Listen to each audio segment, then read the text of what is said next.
Well, first of all, in my State of the State address, I'll be announcing safety zones around houses of worship where people can go freely to go to a safe place without threats of violence or protest. So we'll be announcing that very shortly to protect individuals. I get along with most people. The mayor's a nice guy, too. And I think what you talk about is what the people of the city of New York want. When I became governor, there was a long legacy of conflict, turf battles, big egos that were fighting each other, right? Nonstop. It was a constant clash. And I don't think anybody felt safer or better about life as a New York City resident when they saw two leaders in conflict.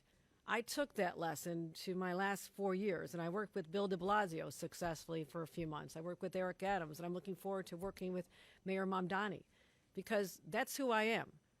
I don't need to have a public fight just for my ego's satisfaction. I believe we can work out issues as we have been.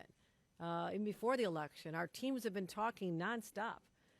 They're embedded as we talk about the priorities of the city and our priorities and how we blend them together heading into our next budget and in our State of the State. So I feel very confident that New Yorkers will not get the drama that perhaps is only enjoyed by the press, but it's not going to be there because we have work to do. We have a city and a state that are counting on us to actually lead and not be actors in a larger political theater. And I will just add one thing to what the governor said, which is that I remember when the governor became the governor of our state, one of the first acts that she took was to actually get the money out of ERAP and into New Yorkers' households across the state.